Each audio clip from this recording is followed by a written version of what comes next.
Hello students, welcome to educational heroes. आज हम class 10th की इंग्लिश की बुक फर्स्ट फ्लाइट के यूनिट 1 का पोएम डस्ट ऑफ स्नो की स्टडी करेंगे। Okay, so let's start with the poem. The way a crow shook down on me. इसमें poet ये कह रहे हैं कि जिस तरह से कौवे ने शेक करते हुए गिराया the dust of snow from a hemlock tree. अब यहाँ पे कौवे ने पॉइंट पे क्या गिराया है? स्नो गिराया है, डस्ट ऑफ स्नो गिराया है, dust of snow from a hemlock tree. Dust of snow means fine particles of snow, it means snow flakes. From a hemlock tree, कहाँ से गिराया? हैमलॉक ट्री से गिराया। हैमलॉक ट्री एक पॉइजनस ट्री होता है जिसमें छोटे छोटे वाइट कलर के फ्लावर्स होते हैं। ये ग्लॉसरी में इन्होंने मेंशन किया हुआ है about hemlock tree. Here it is. A poisonous plant tree with small white flowers.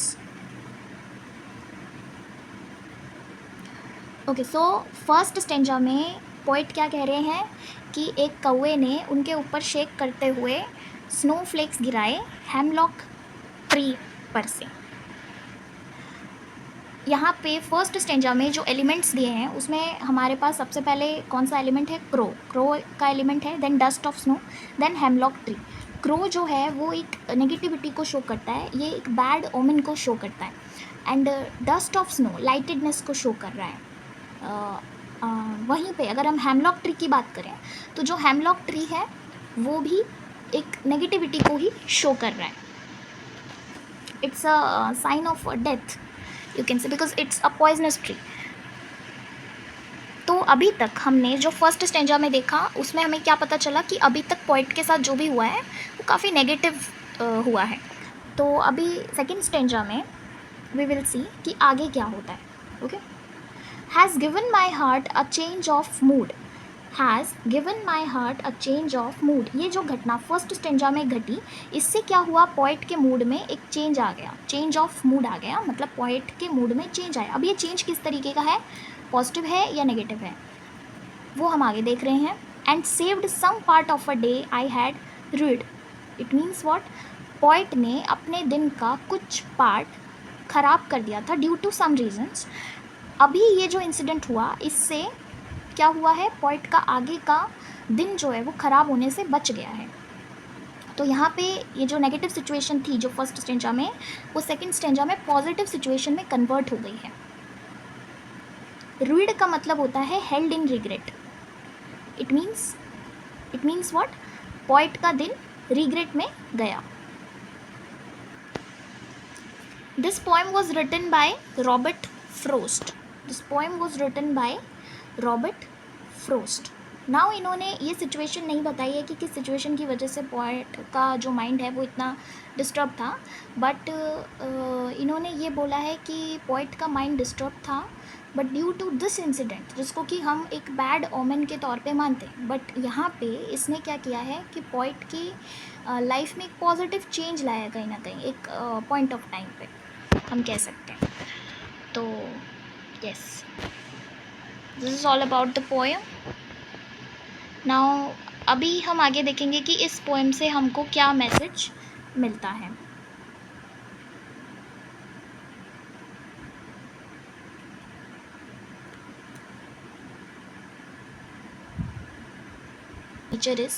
Nature के पास पावर होती है कि वो किसी के भी मूड को अपलिफ्ट कर सकता है। Nature has the power to uplift any one's mood. Okay, even a single thing can bring positive change on our life. तब एक छोटी से छोटी चीज़ भी हमारी लाइफ में पॉजिटिविटी ला सकती है। We should take things positive in life to make situations better. हमें चीज़ों को पॉजिटिव लेना चाहिए लाइफ में, सो दैट कि हमारी सिचुएशंस बेटर हो जाए। अगर हम सब कुछ नेगेटिव सोचेंगे तो सिचुएशंस भी अकॉर्डिंगली नेगेटिव होती चली जाएगी, वो बेटर नहीं हो पाएगी। सो बी ऑप्टिमिस्टिक। इससे हमको ये जो है संदेश मिलता है इस पोएम के थ्रू। तो ये हमारा इस पोएम के थ्रू हमको मैसेज मिल रहा है। इसके बाद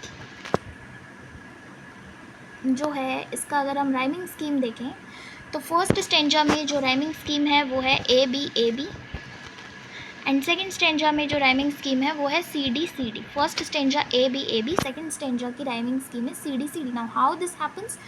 जो फर्स्ट स्टेंजा है उसमें आपका जो फर्स्ट लाइन है उसमें लिखा हुआ है क्रो, एंड थर्ड लाइन में लिखा है snow. Crow and snow are rhyming words. Similarly me and tree are rhyming words. तो इस तरीके से हमारा ए बी का पैटर्न यहाँ पे बन गया फर्स्ट स्टेंजा में. सिमिलरली सेकेंड स्टेंजा में बात करें तो हार्ट, पार्ट, ये राइमिंग वर्ड्स हैं, एंड मूड एंड रेड ये राइमिंग वर्ड्स हैं. तो इस तरीके से हमारा सी डी का पैटर्न सेकेंड स्टेंजा में बनता है. तो ये हमारा राइमिंग स्कीम होता है इस पोएम का, A B C D. Next is poetic device. अगर हम इसमें देखें कि कौन कौन से पोइटिक डिवाइसेस हैं, तो सबसे पहले you will find alliteration. Alliteration किसी भी पोएम में आपको ईजिली मिल जाता है, बिकॉज एलिट्रेशन का मतलब होता है रिपीटेशन. किसी भी साउंड का बार बार रिपीट होना, किसी भी इनिशियल साउंड का बार बार रिपीट होना इज़ एलिट्रेशन. जैसे कि फॉर एग्जांपल यहाँ पे है has given my heart. Has given my heart में एच बार बार रिपीट हो रहा है. Similarly and saved some part, saved some, S is repeating. तो ये एलिट्रेशन का पोएटिक डिवाइस यहाँ पे यूज़ हो रहा है. इसके बाद मेटाफर यूज़ हो रहा है. मेटाफर का मतलब होता है किन्हीं दो चीज़ों को आपस में कंपेयर करना, ऐसी चीज़ों को जो कि सेम ना हो. जैसे कि यहाँ पे हमने द डस्ट ऑफ स्नो को मेटाफोर के तौर पे लिया है. कैसे? क्योंकि जो डस्ट ऑफ स्नो है वो एक छोटी सी चीज़ है, बट इससे क्या हो रहा है, एक बड़ा इम्पैक्ट क्रिएट हो रहा है. सो अगेन दूसरा जो हमारा पोएटिक डिवाइस यूज़ होता है इसमें वो है इमेजरी. इमेजरी का मतलब होता है कि कोई ऐसी चीज़ जो आपके सेंसेस को अपीलिंग लगे. जैसे कि dust of snow. Dust of snow के बारे में सुनते ही हमारे माइंड में एक इमेज सी बन जाती है, एक हमको एक अच्छा फील होता है. तो इसलिए हम यहाँ पे बोल सकते हैं कि इमेजरी पोएटिक डिवाइस का यूज़ हो रहा है. Next is symbolism. सिम्बोलिज्म यहाँ पे पोइट ने सिम्बोलिज्म के तौर पे हेमलॉक ट्री एंड क्रो को यूज़ किया है. हेमलॉक ट्री किसका सिंबल है? डेथ का सिंबल है.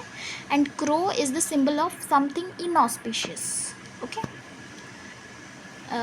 Then tone. आगे जो है वो इस पोएम का टोन क्या है, वो है light and cheerful.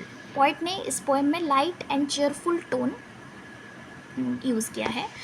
Then theme की बात करें तो communication between nature and humans. Nature और ह्यूमंस के बीच में वार्ता, ये इस पोएम का थीम है. नाउ यू विल से कि थीम क्या होता है. थीम का मतलब होता है मेन मैसेज. मेन मैसेज जो कि पोइट कन्वे करना चाहते हैं इस पोएम के थ्रू, वो मेन जो मैसेज है वो ये है कि नेचर और ह्यूमंस के बीच का communication. Okay. So this was all about the poem. Hope you guys like the video. Thanks for watching.